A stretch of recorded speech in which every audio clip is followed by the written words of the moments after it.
Welcome back to my channel.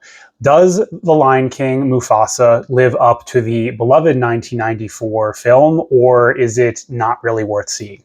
Let's find out. This movie is directed by Barry Jenkins, starring the voices of Aaron Pierre, Kelvin Harrison Jr., Tiffany Boone, and Mads Mikkelsen. So this is an origin story to The Lion King, which is showing basically how Mufasa came to be king. How he came to be who he is, the revered, loved king that was eventually murdered by his brother Scar, and it's showing how all of those events ended up happening and coming to pass. Being that the 1994 animated film is so beloved by so many people, including myself, I'm not going to give this movie a pass on anything. I'm not going to use any bias I have or may have for the original to be gentle or overly harsh on this movie. Okay, jumping in. So this movie is basically narrated and told from the past perspective by Rafiki, which I think was kind of cool. I think after the last live action adaptation of the original Lion King was not liked by really anyone, Disney wisely learned from their lesson to make a new story, which was this origin story of Mufasa, and leave the original alone. How did Mufasa get to where he is? How did he get to the land, which I learned was called Malele? Don't know if anyone else knew that, but how did he become the king of Malele and eventually marry Sarabi, his wife, who is Simba's mom, and then have Simba, where obviously the first Lion King from 1994 picks up. So in this movie, we start out seeing Mufasa with his parents. He's a young lion cub. We learn that he's actually no one special. He's not lion royalty, at least not yet. And we see what happens. Essentially, there's a huge flood. It's a dry season. The rain comes flowing in. There's a dam. They go to the watering hole. And young Mufasa gets washed away. He gets washed away from his parents. They don't know if he's going to live or die, and he gets separated. Then he wakes up and he is found by Taka, who we learn is a young Scar. I, for the first 5 minutes, misheard him. And because Scar always kind of has this English accent, I seriously thought that this lion introduced himself as Tucker. Obviously, it was African and it was Taka. So yeah, that was my mistake.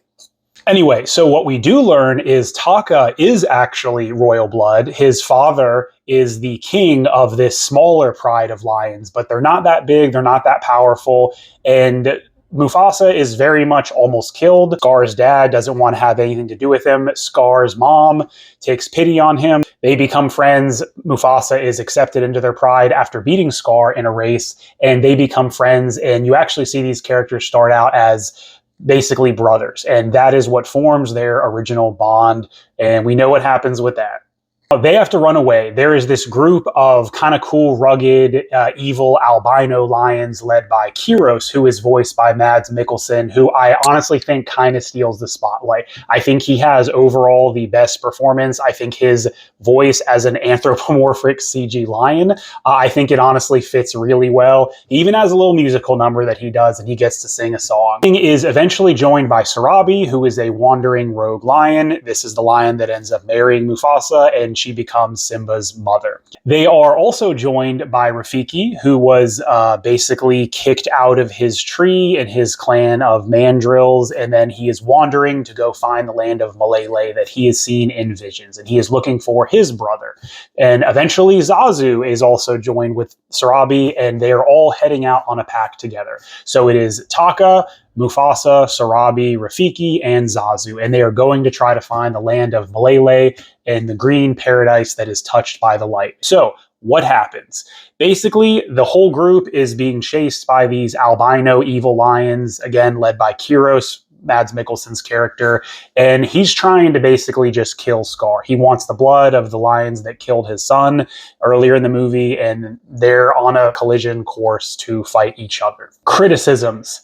I think this movie was definitely better than the live-action adaptation of the original. That's not really saying much, but again, I think they learned that they need to leave that movie alone, also stop doing Lion King sequels, and if you're going to touch the franchise, make an original different movie. They wisely chose to do an origin story of Mufasa, and I didn't hate it, and I definitely didn't love it. Admitting that this is first and foremost a musical, the original movie, massive shoes to fill. I think that goes without saying. I thought almost every song from the original Lion King is extremely well done. They're very high quality songs. They are super catchy. This one didn't come close to that. I was not going in there expecting really anything to match the first one in the music, all of those amazing songs. It was nowhere close. I don't think anyone is going to go in and remember any of the songs 10 minutes after you walk out of the theater. Just didn't think the music was that strong. The characters and their performances were great. I thought the voice acting was still very good, but the actual music and the songs did really nothing for me. If I had to pick one, I would say maybe the duet with Mufasa and Sarabi, which is kind of like their falling in love song. It was okay. Nowhere close to the original music. Might just be me, but I'm getting really tired of Timon and Pumbaa. I know this is a kid's movie. I know there's probably a lot of children that find the wacky, whimsical characters talking about farting funny. I didn't find Timon and Pumbaa funny or interesting when I was a kid. I thought Simba was, my focus. I liked his character. I liked his story, the relationship he had with Nala and Mufasa. I find Timon and Pumbaa extremely annoying. They're in this, but thank God not as much as in the first one. Definitely was glad there was a lot less of them in this, and they're still there, and I didn't really think they added anything to this movie. The focal point of the movie really is Taka/Scar and Mufasa, and basically what happened with them. How did these two lion cubs basically start out as brothers and love each other, be there for each other through thick and thin, save each other, and then ending up to get to where they are in the first movie? How did that happen? Well, surprise, not surprising, it was because of a girl. Look at that. It was all because of a girl. At one point in the movie, after the gang is all together and they're well on their way to Malele, they have a magical song together. And you learn that Scar has the hots for Sarabi, who we know ends up with Mufasa and gives birth to Simba. So that kind of was the first nail in the coffin. Taka felt that Mufasa moved in on his girl, and he was super butthurt about it. Then there is more to it. Fortunately, the evil lion, Scar, teams up with him to try to give away their location. But at the 11th hour during the final battle, Taka feels bad for what he did. He ends up fighting Kiros with Mufasa, and obviously they prevail. But at the very end of the movie, Scar is named that because Mufasa says, "I will never speak your name again. You will have a place among us, but you are not my brother. You are now Scar." So he's not banished, but you see how that sets the tone for the relationship, where the original 1994 film takes off. And that's pretty much it. That's how the movie resolves. It shows Mufasa. It shows how Pride Rock was formed. It shows how he earned the animals' trust, the animals that were already there. And while Mufasa was not royalty and he was really just a stray, it shows how he becomes the king of Malele.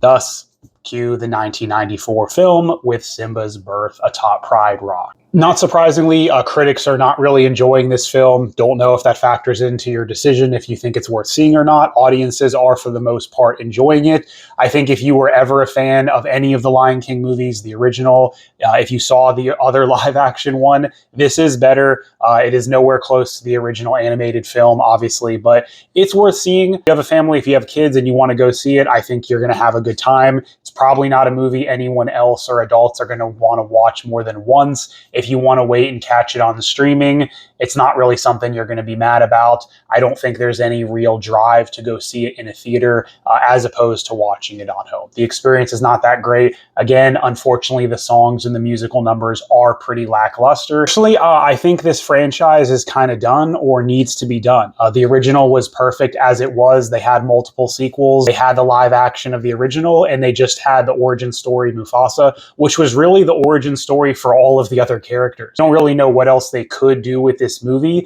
but it would probably be making another third or fourth or fifth sequel set in the future about Simba's grandkids or great grandkids or something, which they might do. I don't know, but that's really it, guys. Mufasa, not really crazy about it. What do you think? Have you seen it? What did you think about it? How do you think it compares with the original? Stay tuned for more. Thanks.